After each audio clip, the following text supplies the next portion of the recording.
A mucha gente le cuesta comprender la vida familiar del harén real, pero intentaré hacer un pequeño resumen de ella. Creo que mi padre solo tenía un amigo de verdad. Se trataba del conde Casimir Fenring, el eunuco genético y uno de los guerreros más temibles del imperio. El conde, un hombre pequeño, feo y vivaz, trajo un día una nueva esclava concubina a mi padre, y mi madre me encargó la tarea de espiar lo que ocurría entre ellos. Todas espiábamos a mi padre a fin de protegernos. Una esclava concubina, concedida a mi padre según un acuerdo Bene Gesserit cofradía, obviamente no podía engendrar un sucesor real, pero las intrigas eran constantes y de una similitud opresiva. Mi madre, mis hermanas y yo nos habíamos acostumbrado a evitar las artes mortíferas más sutiles. Puede sonar horrible, pero no tengo del todo claro que mi padre no estuviese al tanto de algunas de dichas tentativas. Una familia real es distinta al resto de familias. Así pues, allí estaba esa nueva esclava concubina, pelirroja como mi padre, esbelta y hermosa. Tenía musculatura de bailarina y obviamente su adiestramiento incluía la neuroseducción. Mi padre la contempló durante mucho tiempo mientras la mujer posaba desnuda frente a él. Finalmente dijo: «Es demasiado hermosa, la reservaremos para un regalo». No podéis haceros a la idea de la consternación de dicha decisión creó en el harén real. Al fin y al cabo, ¿acaso la sutileza y el autocontrol no era una amenaza mortal para todas nosotras? En la casa de mi padre, por la princesa Irulan. Paul se encontraba al pie frente a la destiltienda mientras el sol del atardecer se perdía en el horizonte. La hendidura en la que habían acampado estaba sumida en las tinieblas. Miró a través de las arenas abiertas hacia un distante macizo y se preguntó si debía despertar ya a su madre, que aún dormía en la tienda.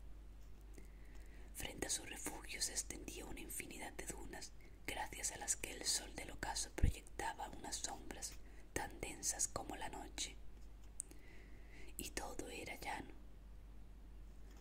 Su mente buscó algo que sobresaliese en el paisaje, pero no había nada en toda esa extensión que se elevara con decisión sobre aquel aire sobrecalentado. Ninguna flor, ninguna planta agitada por la brisa, solo dunas y aquella escarpadura lejana bajo el cielo de plata bruñida. ¿Y si eso de ahí no es una de las estaciones experimentales abandonadas?, pensó. ¿Y si no hubiera Fremen? ¿Y si esas plantas no fueran más que un accidente? En la tienda, Jessica se despertó, se dio la vuelta y miró a su hijo a través de la parte transparente. Paul le daba la espalda y algo en su postura le recordó al duque. Sintió que la pena empezaba a avivarse en lo más profundo de su ser y desvió la mirada. Poco después se ajustó el destiltraje, bebió un poco de agua del bolsillo de recuperación de la tienda y salió al exterior para estirar los músculos. «Me gusta la tranquilidad que hay en este lugar», dijo Paul sin darse la vuelta. «Hay que ver cómo la mente se adapta al entorno», pensó Jessica, y recordó un axioma Bene Gesserit: bajo los efectos del estrés, la mente puede ir en ambas direcciones, hacia una positiva o hacia una negativa, conectarse o desconectarse. Pensad en ello como un espectro cuyos extremos fueran el inconsciente en el extremo negativo y el hiperconsciente en el positivo. La dirección que tome la mente bajo los efectos del estrés estará muy influenciada por el adiestramiento. «Se podría vivir bien aquí», dijo Paul.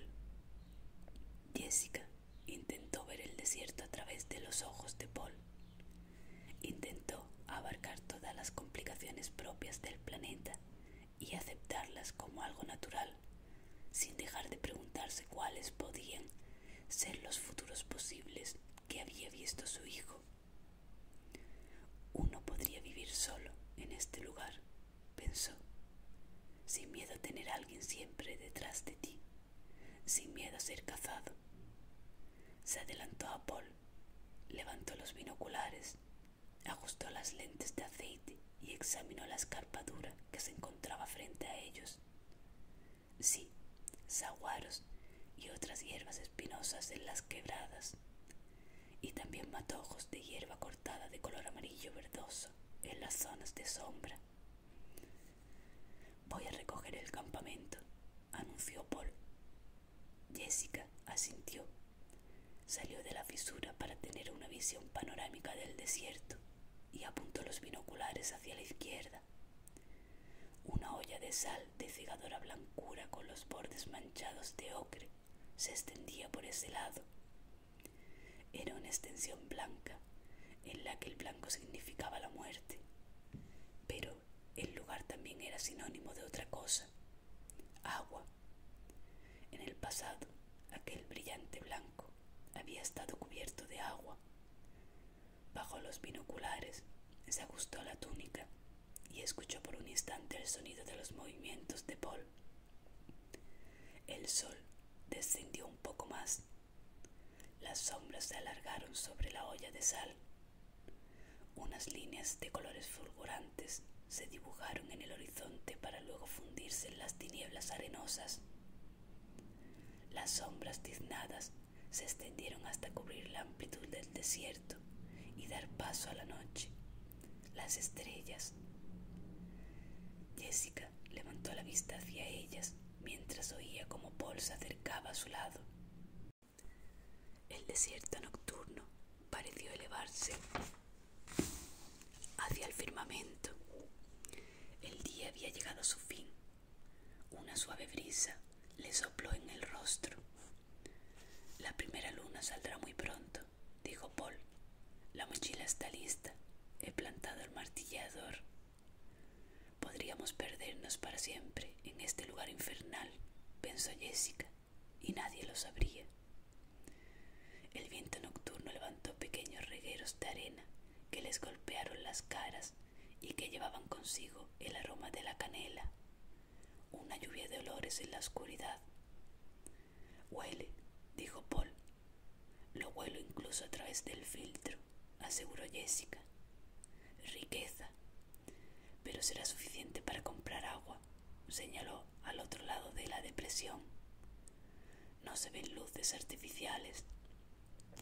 Los Fremen estarán escondidos en un siege detrás de esas rocas, aseguró él. Un disco de plata se elevó por el horizonte a su derecha, la primera luna. Apareció poco a poco y el perfil de una mano se distinguió con claridad en su superficie. Jessica vio el color blanco plateado que adoptaba la arena expuesta a su luz. He plantado el martillador en la parte más profunda de la hendidura, indicó Paul. Cuando encienda la mecha, tendremos unos 30 minutos. 30 minutos. Antes de que empiece a atraer a un gusano. Bien, estoy lista. Paul se apartó y ella lo oyó avanzar por la fisura. La noche es un túnel, pensó Jessica, un agujero hacia el mañana, siempre que exista un mañana para nosotros. Agitó la cabeza. ¿Por qué pienso cosas tan macabras? Tengo que hacer valer mi adiestramiento. Paul volvió junto a ella, cogió la mochila y descendió hacia la primera duna, donde se detuvo para escuchar mientras su madre lo alcanzaba. Oyó su suave agitar y el gélido caer de los granos de arena, el idioma del desierto que confirmaba que el lugar era seguro. Debemos avanzar de manera arrítmica, dijo, y recordó, tanto con su memoria presciente como con su memoria real, la imagen de unos hombres que caminaban por la arena. Observa cómo lo hago, indicó. Así es como los Fremen caminan por la arena. Avanzó a barlovento por las dunas y siguió su curva mientras arrastraba los pies. Jessica examinó cómo avanzaba durante 10 pasos y luego fue detrás de él haciendo lo mismo. Sabía por qué lo hacían. El sonido debía de ser igual al que hacía la arena al agitarse, al ruido del viento. Pero los músculos protestaban al realizar esos movimientos irregulares y poco naturales. Un paso, un deslizamiento, un deslizamiento, un paso, una pausa, un deslizamiento, un paso. El tiempo se dilataba a su alrededor. La roca que tenía delante no daba señales de estar más cerca y la que tenían detrás seguía igual de grande. Pum, pum, pum, pum. Un latido rítmico empezó a tronar en la escarpadura que habían dejado atrás. El martillador, susurró Paul. El batir continuo, y encontraron difícil ignorar aquel ritmo mientras avanzaban. Pum, pum, pum, pum. Atravesaban una hondonada iluminada por la luna sin dejar de oír aquel ruido sordo. Ascendían y descendían por las dunas. Un paso, un deslizamiento, una pausa, un paso. La arena aglomerada rodaba bajo sus pies. Un deslizamiento, una pausa, un paso. No dejaron de escuchar en ningún momento por si oían un silbido especial. Cuando llegó dicho sonido, lo hizo de manera tan tenue que quedó ahogado por el ruido de sus pasos, pero creció en intensidad cada vez más y se avecinaba desde el oeste. Pum, pum, pum, repetía el martillador.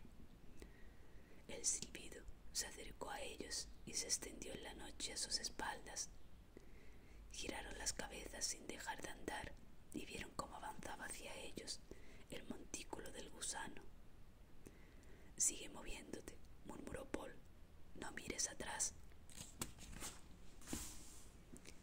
Un ruido terrible y furioso estalló en las sombras de las rocas que acababan de dejar.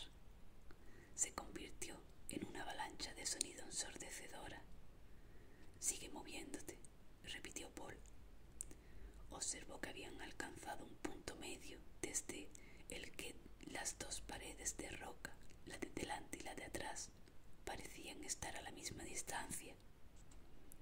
Detrás de ellos volvió a retumbar el ruido atronador de las rocas despedazadas y se alzó hasta dominar la noche.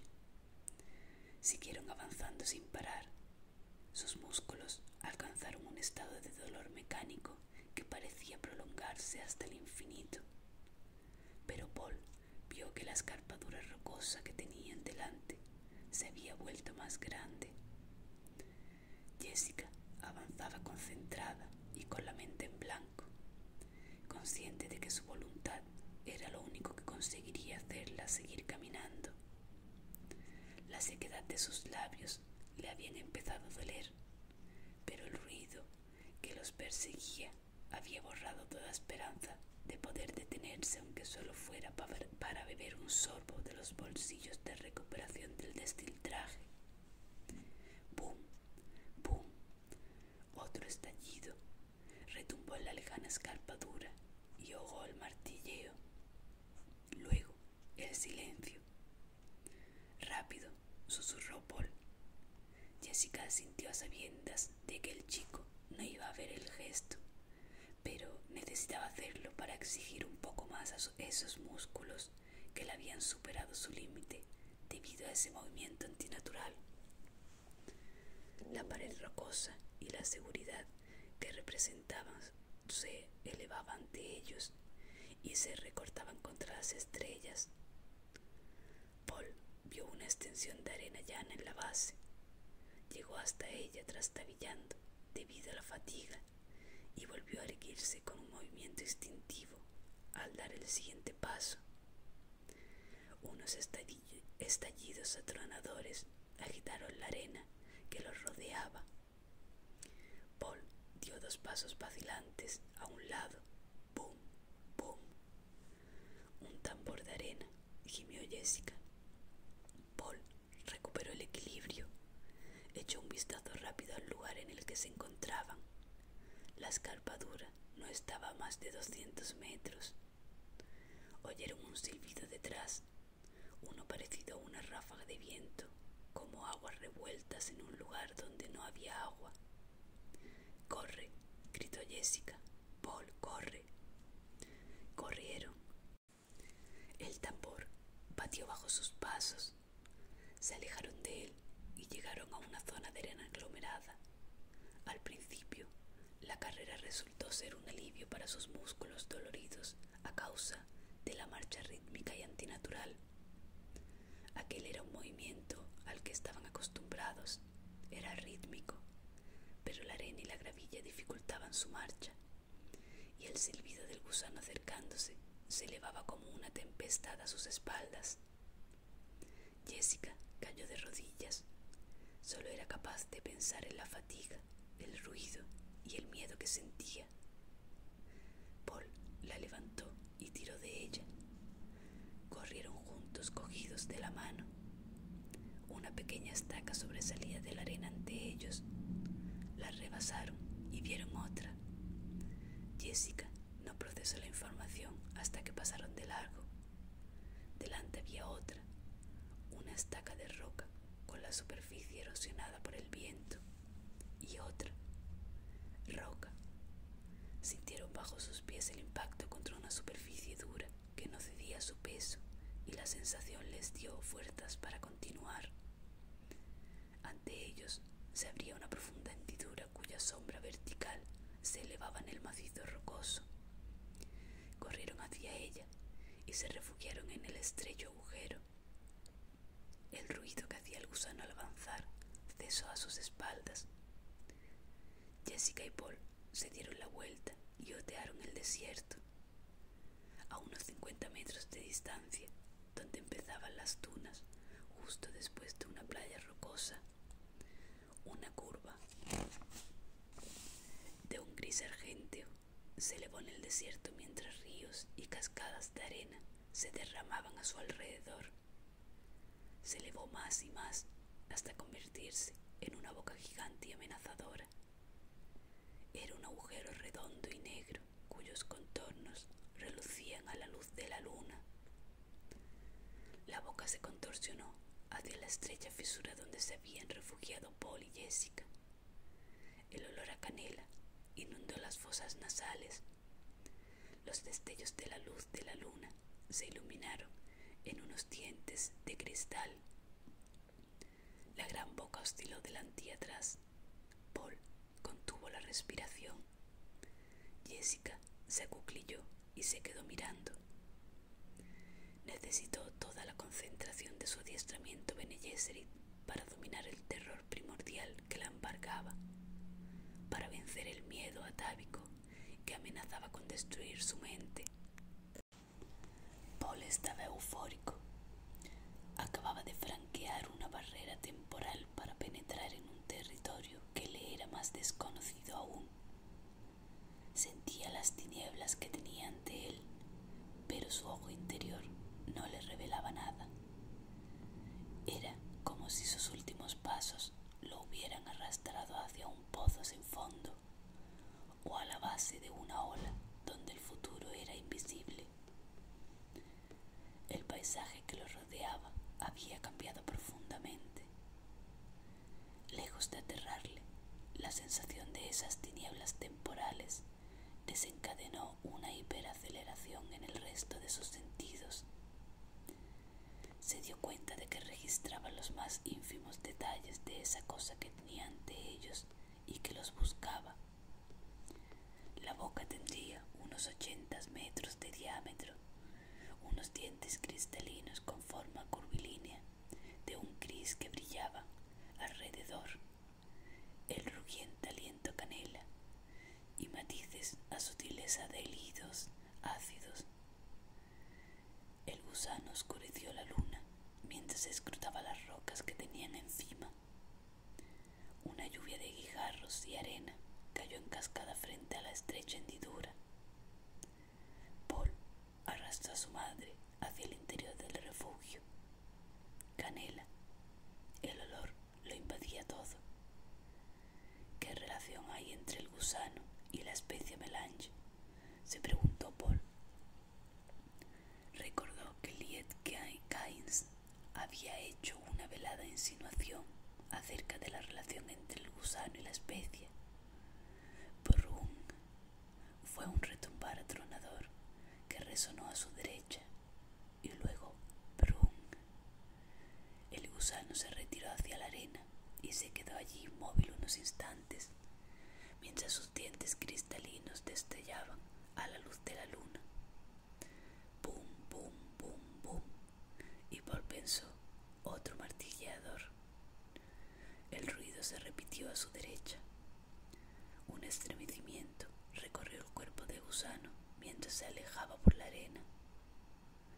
Solo quedó al descubierto la mitad superior, como si fuese la cúpula de una campana o la bóveda de un túnel que trazaba su camino entre las dunas. La arena crepitó. La criatura se hundió aún más mientras se alejaba y serpenteaba. Se convirtió en un poco más que un montículo de arena que se alejaba entre las hondanadas de las dunas. Paul salió de la hendidura y contempló la ola de arena que se alejaba por aquel yermo en busca del retumbar del otro martilleador. Jessica se acercó a él y escuchó. Bum, bum, bum, bum. El ruido cesó poco después. Paul cogió el tubo del destiltraje y sorbió un poco de agua reciclada. Jessica se fijó en lo que hacía, pero su mente aún estaba en blanco a causa de la fatiga y el terror. «¿De verdad se ha ido?», jadeó. «Alguien lo ha llamado», dijo Paul. «Los Fremen». La mujer notó que empezaba a recuperar las fuerzas. Era enorme, no tanto como el que devoró nuestro tóptero. «¿Estás seguro de que eran los Fremen? Han usado un martillador. ¿Por qué acudirían en nuestra ayuda?»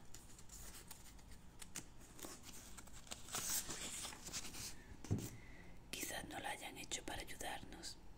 Puede que solo pretendiesen llamar al gusano». «¿Para qué?».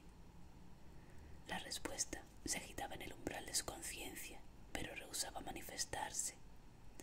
Su mente le sugirió que estaba relacionado con esas barras telescópicas llenas de garfios que había en la mochila, los garfios de Doma. «¿Para qué llamarían a un gusano?», insistió Jessica. Un atisbo de miedo cruzó la mente de Paul, quien se obligó a apartar la vista de su madre y mirar hacia arriba por la pared del acantilado. «Será mejor encontrar la manera de subir antes de que se haga de día», señaló con el dedo. «Esas estacas que hemos pasado, aquí hay más». Jessica miró hacia donde apuntaba con el dedo y vio las estacas, marcadores erosionados por el viento, que se dirigían hacia la sombra de un saliente estrecho que se retorcía hasta llegar a una fisura que quedaba a mucha altura sobre ellos. «Han marcado un camino por el farallón», dijo Paul. Se aseguró la mochila a los hombros, cruzó hasta la cornisa e inició la ascensión. Jessica guardó un instante para relajarse, recuperó fuerzas y luego lo siguió. Comenzaron a subir siguiendo las estacas que marcaban el camino hasta que la cornisa se redujo a un borde de rocas derecho que daba a la embocadura de una oscura fisura. Paul inclinó la cabeza para sondear la oscuridad. Era consciente de la precaria seguridad en aquel estrecho saliente rocoso, pero se obligó a hacerlo despacio y con cuidado. Dentro de la hendidura solo vio tinieblas. Se extendía hacia las alturas y se abría en un cielo estrellado. Solo alcanzó a oír los sonidos que esperaba: el susurro de la arena al caer, el zumbido de un insecto, el ruido de las patas de algún animalillo al correr.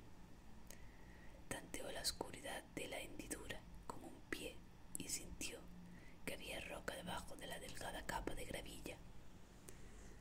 Dobló la esquina despacio y le indicó a su madre que lo siguiese. La cogió por un pliegue de la túnica y la ayudó a pasar. Levantaron la vista hacia la luz de las estrellas, enmarcadas por las dos paredes de roca. Paul vio que su madre era poco más que un borrón gris que se movía a su lado. Si al menos pudiéramos encenderle una luz, susurró Paul. Tenemos otros sentidos además de la vista, anunció su madre. Paul dio un paso al frente, aseguró el peso y con el otro pie tanteó el terreno, donde encontró un obstáculo. Levantó el pie, descubrió que se trataba de un escalón y lo subió. Y se dio la vuelta, cogió a su madre del brazo y tiró de su túnica para indicarle que lo siguiese. Otro escalón. Creo que llega hasta la cima, susurró. Peldaños bajos y regulares, pensó Jessica, sin duda esculpidos por el hombre. Peldaño, peldaño, siguió atenta a los movimientos de Paul. Las paredes rocosas se estrecharon hasta casi rozarle los hombros. Los peldaños terminaban en un estrecho desfiladero de unos 20 metros de largo que llegaba al nivel del suelo, donde se abría una depresión poco profunda bañada por la luz de la luna. Paul se detuvo al borde de la depresión. «¡Qué lugar tan maravilloso!», murmuró. Detrás de él, Jessica solo pudo sentir con silencio mientras miraba.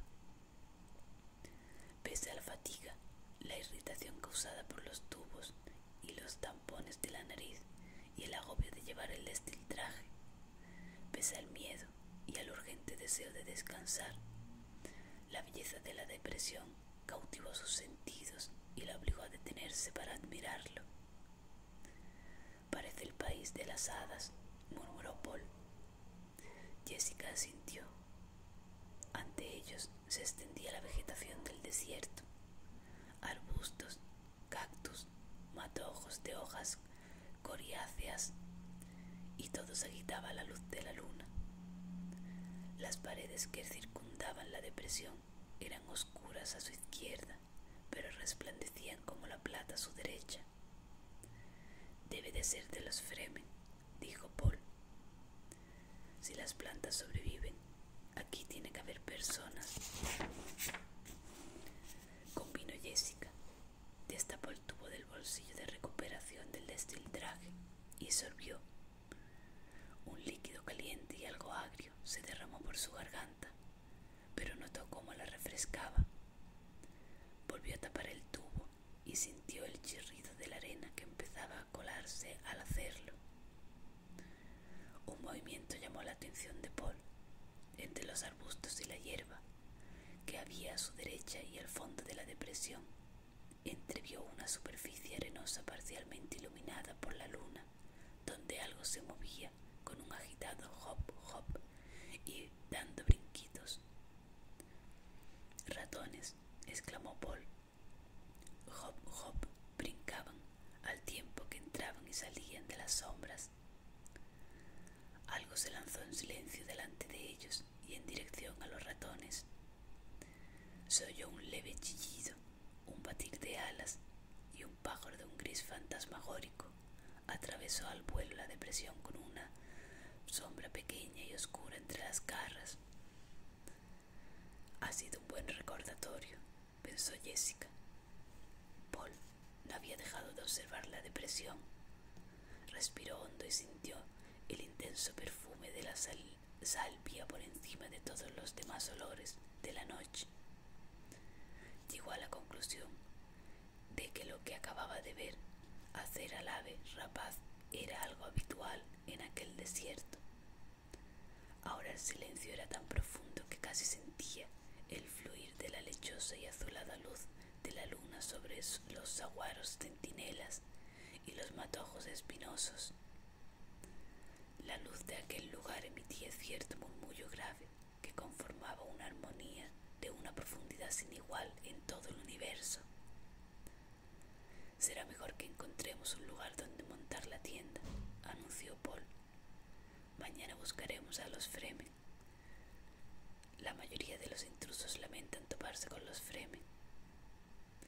Era una voz de un hombre, dura e imperiosa, cuyas palabras rompieron el encanto. Venía de su derecha, en las alturas. «Os ruego que no corráis, intrusos», dijo la voz cuando Paul amagó con retirarse hacia la hendidura. «Lo único que conseguiríais así es malgastar el agua de vuestros cuerpos». «Eso es lo que quieren, el agua de nuestros cuerpos», pensó Jessica. Sus músculos olvidaron toda fatiga y se tensaron al máximo sin excepción. Localizó el punto de donde venía la voz y pensó que sigiloso no lo he oído llegar. Entonces se dio cuenta de que el propietario de la voz se había acercado produciendo solo los sonidos naturales del desierto. Otra voz gritó desde el borde de la depresión a la izquierda: «Rápido, Steele, quítales el agua y sigamos nuestro camino. Tenemos poco tiempo antes de que amanezca». Paul, a quien las emergencias afectaban menos que a su madre, lamentó haberse asustado e intentado escapar, ya que ese momento de pánico había ofuscado sus facultades. Se obligó a obedecer sus enseñanzas, relajarse, luego fingir que estaba relajado y tensar todos los músculos y prepararse